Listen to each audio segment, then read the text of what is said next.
Fala aí, pessoal, sejam muito bem-vindos a mais uma Sem Enrolação. É o seguinte, galera, normalmente os vídeos aqui tem um assunto. O assunto principal eu vou falando 5 minutinhos e deu pra bola. Só que o vídeo de hoje é muito importante, porque nós temos 3 fatos pra falar aqui. A questão brasileira, onde o presidente Lula provavelmente decidiu essa semana quem irá concorrer nas próximas eleições. No mercado financeiro, o Bitcoin despencando. Eu vou explicar o que tá acontecendo também. E no mundo, um evento que pode nos levar à Terceira Guerra Mundial. E eu não estou querendo vender susto aqui, eu não gosto de vender susto, eu quero que caia um raio na minha cabeça agora, só agora, tá? Depois não vai. Um raio na minha cabeça agora.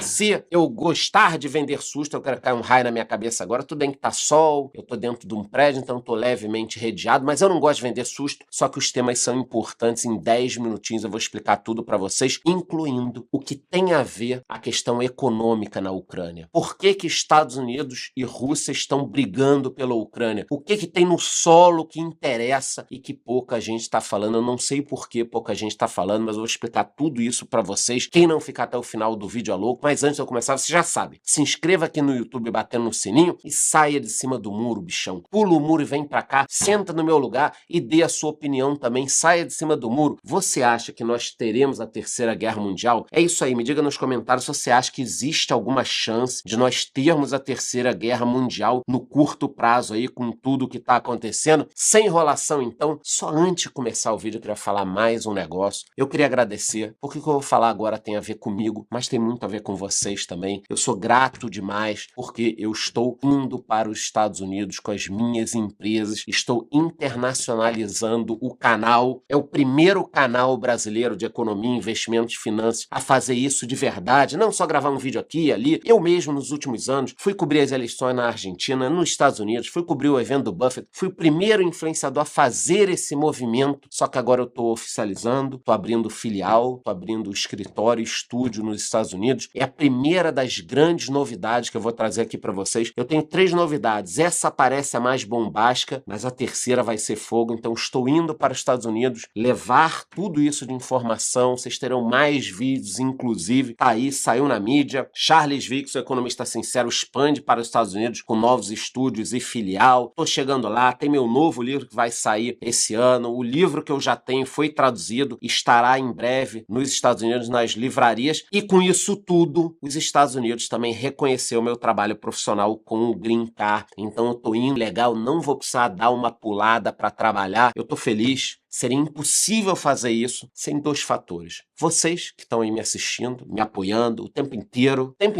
nunca me abandonaram nesses 6 anos de canal. E na seguinte questão, eu amo o que eu faço. Seria impossível fazer o que eu faço da forma que eu faço sem amar isso daqui. Então eu amo estudar economia, investimentos, falar, gravar, entender os assuntos para trazer para vocês. Então sou o primeiro canal brasileiro de investimentos, economia, grande canal a internacionalizar de verdade. A concorrência chora, daqui a pouco todo mundo vai fazer também, mas por enquanto eu tô inovando, né? Assim como as grandes navegações, eu tô fazendo esse movimento. 3 notícias, essa é a primeira, eu queria agradecer demais. Sem vocês, isso não seria possível. Agora sim, vamos começar a falar aqui um resumo primeiro da economia, depois os 3 temas principais. Não aconteceu nada de muito importante em relação ao mercado financeiro, a não ser a queda do Bitcoin que eu falei. Ibovespa caiu um pouco, dólar subiu, então o Ibovespa recuou 2,6% em fevereiro, fechou o mês num clima meio estranho, que é muito ruim. Aí o mestre dos magos que não deixa o Ibovespa sair dessa faixa dos 120 mil pontos, já o dólar encostando nos 5,90, é preocupante isso, por isso que eu tô sempre falando, comece a investir no exterior. Ouro e petróleo também andando de lado, ouro fechou com uma queda leve, por todas essas questões geopolíticas, mas nos últimos 30 dias ainda está no positivo. O petróleo caiu um pouquinho, mas não caiu tanto por causa dessa confusão lá entre o Trump e o Zelensky. Vocês estão vendo que o petróleo tinha caído, depois já subiu um pouquinho. Na Argentina, a economia recuou 1,8% em 2024, mas cresceu em dezembro. O desafio do Milei é gigantesco lá. Ele que mudou uma regra agora liberando a exportação de gado vivo, então talvez a produção aumente e entre mais dólares no país, o país que precisa precisa de dólar e está comprando muito, muito, muito do Brasil. Então, sobre a Argentina, que eu sempre falo aqui com vocês, o desafio do Milei é enorme, ele tem um desafio muito grande de continuar sendo presidente, não fazer cagada que nem ele fez lá com as criptos, mas se tudo der certo, ele vai conseguir a reeleição e ajeitar a economia do país, quem sabe possa ser até um exemplo para o Brasil. Em relação à China, mesmo papo de sempre, toda semana, China tentando impulsionar a economia, tentando impulsionar o consumo, a situação lá me parece que não está tão boa, e o Trump ordenou restrições a investimentos da China nos Estados Unidos, assim como existe em vários países, né, restrições. Aqui no Brasil que está tudo meio largado. E por falar em Brasil, a Petrobras teve um prejuízo de 17 bilhões no quarto trimestre, e com isso tudo aqui, o lucro anual caiu 70%. Vocês estão vendo essa forte queda no lucro da Petrobras, com prejuízo no quarto trimestre e uma queda de 70% no lucro anual. Então, 2022, 189 bilhões. 2023, 125 bilhões. 2024, 37 bilhões. O que está acontecendo na Petrobras? Ah, Charlão, seja honesto e diga que foi uma questão de câmbio e tal. Meu amigo, pode ser questão de qualquer coisa, mas foi prejuízo. Quando dá lucro, ah não, pô, que legal, que bonito. Ah, prejuízo não, mas foi questão disso, do câmbio, não sei o quê. E se o lucro tivesse sido por causa do câmbio? A gente ia ter que ficar justificando também?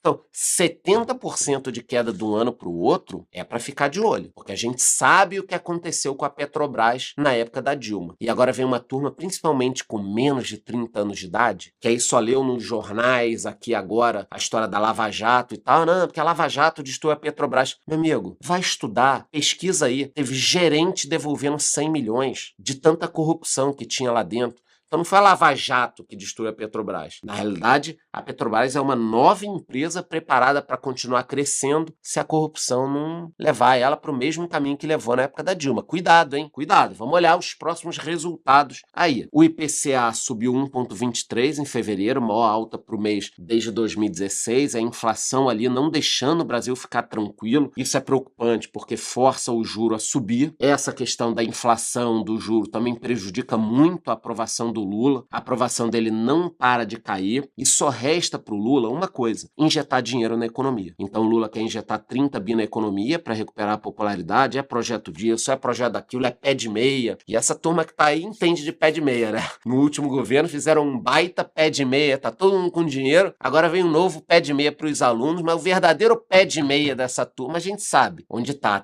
em dólar lá na Suíça. Mas o governo tá precisando injetar dinheiro. Por quê? Cara, popularidade em queda, o que o Lula vai fazer? E digo mais, vou repetir, com o meu compromisso com a transparência, honestidade e tal. Muitas das questões que atribuem ao Lula a culpa não é culpa dele. O ovo subiu demais, a carne subiu demais. Tem muitas coisas aqui que não é culpa só do Lula. Mas como a mídia nos últimos anos culpava o Bolsonaro de tudo, a população entendeu. Bom, o que é bom ou é ruim é culpa do presidente. E agora tudo é culpa do Lula. Então, o que eu sempre digo para vocês e repito, muitas coisas não são culpa do Lula, mas é culpa do Lula ter a culpa de tudo, até do que ele não tem culpa. Entendeu? Não, volta e fica estudando várias vezes, você vai entender direitinho o que eu tô falando. Então, ele tá injetando dinheiro. E aqui é o primeiro ponto do vídeo. Eu falei que tinham 3 coisas. A primeira é que o Lula indicou a Gleisi Hoffmann, conhecida em Brasília por muitos como Crazy Hoffmann. Eu tô dizendo que falam dela, não a minha opinião. Ela será a nova ministra das Relações Institucionais do Lula. É um cargo como se fosse um ministério, ela será ministra. E fica a pergunta, será que o Lula não está indicando indiretamente a Gleisi como candidata a presidente nas próximas eleições? De repente até uma dobradinha Gleisi Haddad, uma chapa puro sangue? Vamos colocar lá. O Lula tá cansado, já não tem mais idade. Eu acho até vacilo colocar um senhor assim dessa forma para concorrer, rodar o Brasil. Não vai aguentar, não vai aguentar. Então ele tá procurando, precisa de um candidato. O Haddad tá meio enfraquecido. Será que ele não tá nomeando a Gleisi para que ela ganhe força no governo e se torne a candidata com uma chapa puro sangue? Gleisi Haddad? Então o primeiro ponto do vídeo é: o Lula está escolhendo as suas cartas. O mercado gostou ou não gostou? Não interessa. Na verdade, qualquer pessoa que tenha uma inteligência mínima talvez não goste disso. Tanto que, depois que indicaram ela, que teve toda essa reação, as taxas do Tesouro subiram. O Tesouro está aí subindo e o Brasil continua sendo o país dos rentistas. Então, primeiro ponto aqui, importante. Eu acho que essa semana, com a indicação da Gleisi, nós temos já um nome para corrida presidencial. Se não for o Lula, pode ser o Haddad com a Glaze. Um em primeiro, outro segundo, vice, presidente, não sei. Presidenta, como nós chamávamos a Dilma, eu não sei, mas acho que o primeiro ponto aqui do vídeo, Glaze 2026, chapa puro sangue. Segundo tema do vídeo, Charlão, o que houve com o Bitcoin? É o fim? Caiu de novo? Vai morrer? Calma, porra! O Bitcoin realmente está acumulando uma queda muito grande, a maior desde o colapso da FTX em 2022. O Bitcoin, que ficou rondando aí boa parte da semana entre 83, 85, mas caiu abaixo de 80 mil dólares. Chegou a 79 mil dólares. Talvez na madrugada ele tenha caído até um pouco mais. Não é culpa só do Trump, principalmente que se nós olharmos aqui ali em outubro, o Bitcoin estava 70 mil dólares, aí deu um ralizão até 106 mil dólares. Aqui sim foi o efeito Trump acontecendo, e agora ele realmente caiu. Existe uma mini crise de confiança no mercado, é isso que está pegando. As pessoas estão atribuindo essa queda ao movimento pós-Trump, mas no movimento pós-Trump, na minha opinião, o Bitcoin subiu. Então o que está acontecendo agora, cara? Numa boa, eu vou falar mais um pouco sobre cripto, mas eu já vou opinar sobre o que está acontecendo antes de acabar aqui. Eu já vou fazer a conclusão antes de ver todas as notícias. É uma crise de confiança normal. Uma porrada de gente entrou, muita gente colocou dinheiro na BlackRock, muita gente abriu as suas contas. Aliás, você deveria abrir, eu já vou falar isso com vocês, mas, cara, é um movimento normal de mercado. O Bitcoin já morreu nos últimos anos 500 vezes. Eu já cansei de fazer vídeo mostrando quantas vezes o Bitcoin morreu. Então, cara, se você ficar se preocupando com isso, é que não é um investimento para você. Ou você investiu demais. Porque esse mercado tem altos e baixos. Muitas noticiazinhas, confusão. Essa confusão desse hackeamento aí de uma corretora foi grave. Já estão dizendo que quem fez esse ataque hacker foi a Coreia do Norte. O FBI está acusando a Coreia do Norte desse ataque de 1,5 bi em criptos, e tem chance porque eles fazem esse trabalho. Na semana, os ETFs de Bitcoin bateram recorde de saída, com todo esse medo extremo. Então a gente tem um movimento, primeiro, de entrada nos ETFs, normal. Os ETFs foram lançados, todo mundo animado. E agora, nos últimos dias, nós tivemos uma saída. Essa queda do Bitcoin impulsiona a queda das altcoins. E eu já sei a pergunta de vocês. É hora de pânico? É uma oportunidade? É hora de comprar, vender? Na minha opinião, eu prefiro muito mais comprar quando tá todo mundo em pânico em relação ao Bitcoin. Vocês estão vendo aqui um índice, né, de medo do Bitcoin. Então o medo tá no medo extremo agora, quase no pior momento, e eu acho isso ótimo. Pô, você prefere comprar o Bitcoin caro nas máximas, quando todo mundo tá tranquilo, ou você prefere comprar na hora que tá todo mundo se borrando todo, com medo, vendendo, desesperado? É isso que você tem que se perguntar. O que acontece, que eu tenho visto de 2017 para cá, é que na primeira queda todo mundo se borra todo e vende, até vende, depois recompra mais caro. Na segunda queda você fica na dúvida, putz, será que agora é ou não é? Aí, meu irmão, depois da terceira queda, ou na quarta queda, ou na quinta queda, você já vai ficando mais safo, falar, me enganaram uma vez, me enganaram duas, mas agora não vão me enganar não. Óbvio que pode ir a zero, mas a minha experiência é que eu prefiro comprar Bitcoin quando ele bate na máxima e volta um pouco, 20, 30%, e eu começo a comprar, do que na máxima. Comprar na máxima é uma merda, é horrível. Aí, imagina agora quem comprou em 105 mil dólares, 106 mil dólares, me diz aí se você comprou. Cara, você fica desesperado. Agora, quem comprou lá que nem eu, 1.000 e poucos dólares, 20 mil dólares, 5 mil dólares, 10 mil dólares, não tá tão desesperado assim. Ou quem comprou demais. Mas, produção, coloca de novo na tela aí o índice de medo. É isso é que é bonito. Assim é que é gostoso. Todo mundo com medo. Esse medo aqui é que faz o preço ficar muito bom. Tanto que o autor do Pai Rico, Pai Pobre já falou aqui na mídia que o Bitcoin está em promoção e ele está comprando. Esse é um ponto importante, ele é um cara que faz preço nas matérias, apesar de falar umas besteiras. Grandes investidores já compraram 13 bilhões. Olha o que eu tô falando aqui, ó. Grandes investidores estão comprando. O Michael Saylor, por exemplo, tudo bem que ele compra toda hora, mas nas quedas ele acaba comprando mais. Ele adquiriu 11 bilhões de reais em BTCs. Se você quiser botar em dólar, tudo bem, 2 bilhões de dólares, né? Real não é mais uma referência. E ele até tweetou, venda um rim se for preciso, mas fique com o Bitcoin. Nada, ele não tá te orientando a vender rim nem nada não. O que ele tá dizendo é o seguinte, cuidado, porque na hora que tem essas quedas, principalmente quem entrou há pouco tempo, ou quem comprou demais, vamos imaginar que você tinha aí 300 mil para investir, vendeu uma casa. Aí você pensou, pô, vou botar tudo em Bitcoin para multiplicar. O Bitcoin caiu, você fica desesperado. Então muito cuidado com esses movimentos que vocês fazem aí de investir muito muito e depois ficar desesperado porque não sabe o que fazer. A conclusão é a seguinte: neste momento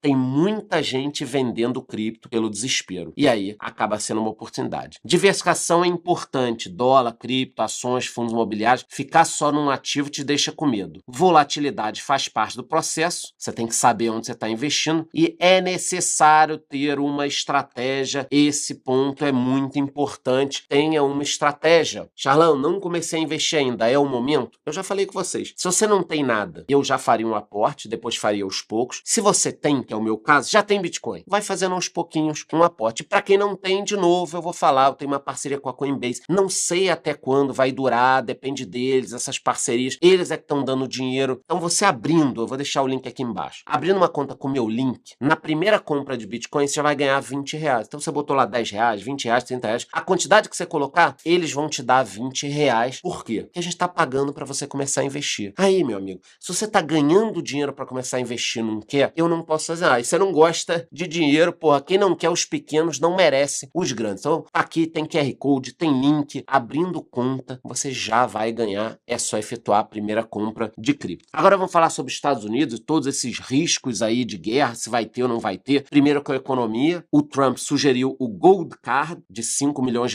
para conseguir a cidadania nos Estados Unidos. Então, eu não sei pagar, o meu é um tópico especial, chama habilidades extraordinárias. Você pode aplicar lá, eu apliquei e recebi o Green Card, mas para quem quer pagar, existem vistos que você pode pagar, é um benefício muito grande, porque isso acaba atraindo pessoas de outros países. Imagina o europeu puto, não consegue abrir um negócio, uma burocracia absurda. Cara, ele vai comprar aqui por $5 milhões o Gold Card e vai para os Estados Unidos. Isso pode dar uma impulsionada. O mundo hoje tem dois problemas principais, os países. Guardem isso, vai ser tema de vídeo depois. Tá faltando gente. Tá faltando gente. Gente para trabalhar, gente para morar em muitas casas abandonadas já, tipo no Japão. Então tá faltando gente. Os americanos conseguem atrair. E do outro lado, tá faltando dinheiro para os países. Então o que o Trump quer fazer é atrair dinheiro de gente interessada no benefício depois de conseguir a cidadania. Então esse movimento pode ser interessante. Depois eu vou entender e trago esse movimento para vocês. As tarifas contra o Canadá, México e China começam dia 4 de março. Lembra que elas foram prorrogadas? Mas calma, porque o presidente do México já disse que vai buscar diálogo para jogar lá para frente essas tarifas. Então eu acho que isso pode não dar em nada ainda, esse ponto das tarifas, tá? E um negócio que eu tenho falado pouco é do caso Epstein. Parece que tá saindo aí uma lista desse caso Epstein. Quem não sabe do que se trata, é bizarro, tem que ter estômago. Tem um documentário na Netflix falando sobre ele, Jeffrey Epstein, Poder e Perversão. Vocês estão vendo aí, vale a pena assistir. É um caso pesado. Esse cara era muito bizarro. Tem uma porrada de teoria da conspiração e a lista nunca saiu. Que nem aquela lista do P. Diddy lá. O cara tá preso, ninguém fala nada. Mas esse Epstein é mais antigo. Ele foi preso e aí aqueles rolos, porra, ele perdeu a vida, no dia a câmera não tava funcionando, o guarda tinha ido ao banheiro, o outro tinha ido descido pra pegar um café. Sabe aquelas coisas de filme? Que nem no filme tem tanta situação assim, que senão ninguém acreditaria. Quando você lê como o cara perdeu a vida, se fosse um filme, você não ia querer assistir o filme. Você fala,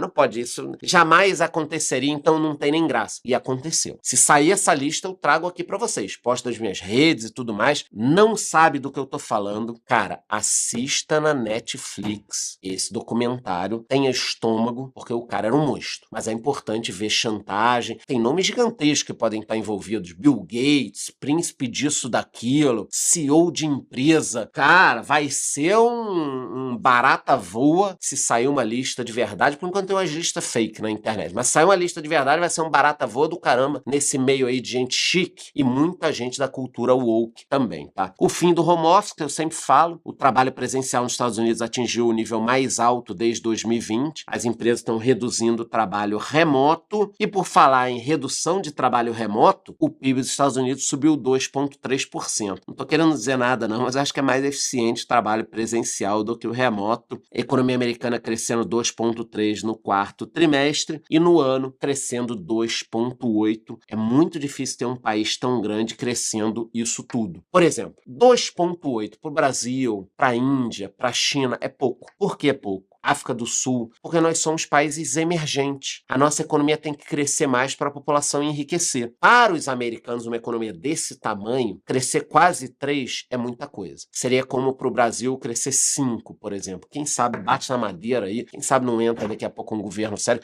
Se o governo não atrapalhar, a gente cresce 5%. Essa é a minha opinião, tá? Mas nem tudo são flores, inflação crescendo assim nos Estados Unidos e em outros países também, vamos ficar de olho. Um ponto importante da semana que saiu o resultado da Nvidia, foi muito bom, a receita e o lucro subiram 80%, é bastante coisa, a Nvidia que tá ganhando muita grana com a venda de placa para data centers pelo mundo, mas as ações caíram, não foi uma semaninha tão boa em geral, no mês também foi um pouco complicado, Microsoft caindo 11%, Nvidia 1,40%, Amazon caindo 11%, Google caindo 13%, inclusive eu tô de olho em algumas ações dessas aqui, o Google do topo, a última vez que eu vi já tinha caído uns 17%, eu tô de olho, depois a gente pode falar em alguns vídeos, já falei para vocês, quem quiser abrir a conta, abra lá na Coinbase para ganhar grana, e quem não sabe investir nada, aí entra na minha comunidade que eu te ensino a investir no exterior, te ensino a investir uma porrada de lugar, tem muita gente tipo o Caio que começou a investir, já tá indo pro segundo aporte, felizão, o Roberto, olha só, são várias conquistas, equilíbrio, controle emocional, diversificação no exterior e em cripto, então a galera tá aprendendo a investir, e por último o Christian, completei o curso e já estou praticando, minha carteira já está maior na gringa do que aqui, 53 contra 47, valeu Charlão e equipe da comunidade, então não vou ficar enchendo o saco de vocês, mas cara, bora ganhar dinheiro, entra lá na minha comunidade. E agora, finalmente, terceira guerra. Eu vou dar minha opinião sincera, esse assunto começou porque no final da semana o Trump e o Zelensky se encontraram na Casa Branca para fechar um acordo, o que era para ser um acordo virou um bate-boca na Casa Branca, então o Trump e o Zelensky acabaram batendo boca em frente às câmeras, o líder ucraniano insistiu que não fará concessões para o Putin, chamou o russo, não posso falar a palavra que vai dar problema aqui no YouTube, e o presidente americano disse que o Zelensky deveria ser grato e acusou ele de jogar o mundo na terceira guerra, deveria ser grato aos Estados Unidos. Esse bate-boca foi muito complicado, movimentou no final da semana, muitas imagens circulando, e eles acabaram não assinando o acordo. Eles tinham um acordo para ser assinado, eles não assinaram. É péssimo em relação aos soldados. Você vê que na Ucrânia, civis e militares já se preparam para a próxima guerra com a Rússia e podem ter mini-guerras, agora mini-conflitos no que está acontecendo. Depois da reunião do Trump com Zelensky, os líderes mundiais reforçaram o apoio à Ucrânia. Presta atenção nisso que eu estou falando. Sai do TikTok aí. Então o Zelensky saiu da Casa Branca, mas teve o apoio dos líderes europeus, tá? E mesmo depois do bate-boca, o Zelensky agradeceu o Trump pelo apoio. Aqui estão algumas mensagens dos líderes europeus. O Macron, por exemplo, disse: há um agressor que é a Rússia e um povo atacado que é a Ucrânia. O primeiro-ministro alemão Olaf Scholz diz que Zelensky, queridos amigos ucranianos, vocês não estão sozinhos. Ucrânia, a Espanha está com você, disse o primeiro-ministro espanhol Pedro Sánchez. E até em Portugal apoiaram ele. A sua dignidade, honra e bravura do povo ucraniano, seja forte, seja corajoso, destemido, você nunca estará sozinho. Então vamos lá, eu fui mostrando rápido, agora vamos entender ponto a ponto. O Trump entrou. A guerra ali Israel-Hamas está quase no fim. Em relação à Rússia e Ucrânia, me parece que os grandes conflitos estão meio que congelados. Europa e Estados Unidos estão mandando arma e dinheiro para a Ucrânia. Rússia, China e Coreia do Norte estão ali, só tomando tempo e matando gente. Esse é o cenário. Mas o que está em jogo exatamente agora? Qual era o acordo que seria assinado? O que pouca gente está falando para vocês em relação às verdadeiras riquezas que tem na Ucrânia? Ou vocês acham que o Putin invadiu a Ucrânia só para conseguir terra? Terra a troco de nada, hã? Nunca foi assim. A União Soviética era uma grande ditadura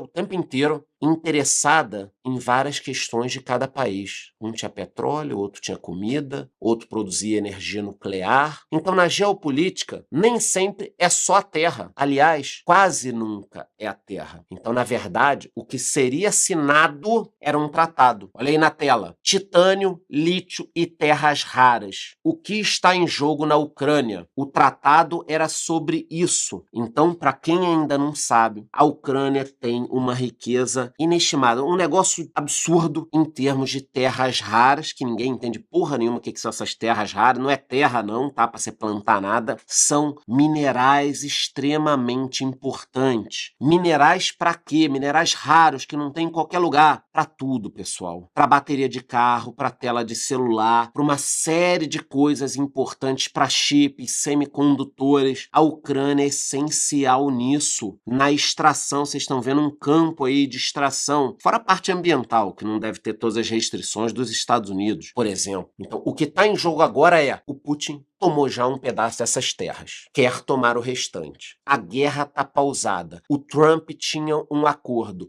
O Zelensky foi assinar esse acordo e eles brigaram. Até um detalhe que eu achei interessante, mesmo tendo essa discussão, eu gostei da transparência dos dois, do Zelensky e do Trump. Eles poderiam ter feito uma ligação, poderiam ter se trancado numa sala e ninguém visto, como são a maior parte dessas reuniões, mas eles fizeram tudo na frente das câmeras. Então essa transparência, principalmente da parte do Trump, tá? Não precisava ter passado por isso, bater boca na frente das câmeras. Essa transparência é muito bem-vinda. Charlão, qual é a sua posição? Vai ficar em cima do muro? Aí tem metade das pessoas aqui que apoia a Ucrânia, metade dos Estados Unidos, achando que os dois estão um contra o outro. Eu vou dar minha opinião porque eu nunca fiquei em cima do muro e o canal cresceu nessas bases. Vamos aqui. O que aconteceu antes? Bom, primeiro ponto indiscutível, tá? Não se culpa a vítima nesse sentido. Então estão as imagens aí, a gente não pode mentir. A Rússia invadiu a Ucrânia. Eu vou repetir. A Rússia invadiu a Ucrânia. Não tinha motivo, a não ser riquezas e poder. Então, resumo do que aconteceu. A Rússia invadiu a Ucrânia. Europa e Estados Unidos seguraram a bronca. Dinheiro e armas atrasaram a Rússia, senão eles já estavam em Kiev lá mandando na Ucrânia. O Zelensky, presidente, resistiu, com todos os problemas que ele tem. Milhares de pessoas estão morrendo todos os dias. O Putin não vai recuar. E China e Coreia do Norte estão ajudando o Putin e rindo da situação. Isso foi o que aconteceu. Não dá para mudar os fatos. Se você gosta do Trump, gosta do Zelensky, gosta do Putin, você pode gostar ou não gostar de qualquer pessoa. Os fatos são esses. Você não tem como mudar. Mas e agora? O que dá para fazer? O que pode acontecer? Bom, agora, o Trump quer o fim da guerra. Os americanos não querem mais financiar armas e dar dinheiro. Isso que tá rolando solto. A Europa quer manter a guerra, quer segurar o Putin num canto, no corner. O Putin não vai recuar, mas quer o fim da guerra porque ele já tomou parte dos territórios. E a China e a Coreia do Norte querem a porra da confusão. Vão ficar jogando dinheiro e gente ali para que isso continue. Então minha opinião é a seguinte. Para quem viu o vídeo inteiro, começou cordial. Assistam o vídeo. Piadinha, um elogiando o outro. Em algum momento, bicho, o negócio descambou. O Trump não poderia, dentro da Casa Branca, ficar numa posição menor do que o Zelensky, lembrando que o Trump tem muito mais habilidade numa negociação que o Zelensky. O Zelensky era um humorista e agora é presidente da Ucrânia segurando uma guerra contra um dos países mais fortes do mundo. Então estava tudo indo bem, tinha um acordo, eles estavam conversando, o negócio foi apertando, o vice-presidente apertou, o Trump apertou e eu acho que o Zelensky fez uma grande cagada. Então você é contra o Zelensky e apoia o Putin? Não. A minha posição é a seguinte, eu acho que a Rússia não vai sair dos territórios, não vai sair. Eu acho que está se queimando uma grana absurda e estão morrendo pessoas todos os dias. Então, na minha opinião, se eu tivesse que decidir agora essa guerra, para a guerra, reconstrói o que ainda está na Ucrânia pela Ucrânia, reforça o país de forma a que seja impossível invadir de novo, e aqui eu acho uma discussão até de devolver armas nucleares para a Ucrânia. Se eles tivessem, o Putin não teria invadido, mas não tem como o Zelensky continuar segurando, não tem como a Europa continuar segurando. O dinheiro que deveria estar indo para armamentos, para proteger a Europa, está sendo queimado na Ucrânia. Então eu não sou a favor do Putin, sou contra, inclusive. Ele faz uma baita desinformação no mundo. O Putin apoiou a invasão de Israel pelo Hamas, apoia os grupos terroristas. Então, na minha opinião, é preciso que o Zelensky e que o Trump sentem de novo, ou na frente das câmeras, ou nos bastidores, e façam um acordo para proteger a Ucrânia, para proteger essas terras raras que ninguém tá te falando. Senão não tem carrinho elétrico. Não tem. Precisa em tudo. Precisa em carro, telefone, foguete. Não vamos pra Lua sem terras raras. Até no Android precisa de terras raras. Acho que precisa em qualquer coisa. Até nisso precisa de terras raras. Então, minha opinião, o negócio desandou, os dois erraram e agora eu acho que a diplomacia tá tentando costurar mas essa é só a minha opinião. No vídeo de hoje aqui, olhar meu cronômetro, passamos um pouco de 10 minutos, estamos com 13 minutos e 52, passamos um pouco, mas eu falei para vocês, da próxima presidente do Brasil, Gleisi Hoffmann, nossa presidenta, da queda do Bitcoin, calma, pode piorar, mas eu acho que é uma oportunidade, inclusive a gente está dando aí dinheiro para quem quiser abrir a conta lá na Coinbase, na parceria, e do maior problema do mundo, que é essa possibilidade de uma terceira guerra mundial. Isso para mim preocupa demais. Agora, antes de eu acabar, você já sabe. Se inscreva aqui no YouTube batendo no sininho, entre lá na minha comunidade e me diga nos comentários. Depois de tudo que eu falei, você acha que tá tranquilo ou que existe uma pequena chance de nós termos a terceira guerra mundial? Me diga aí nos comentários. É isso, gostou, curte o vídeo, curte o canal, ative o sininho até a próxima.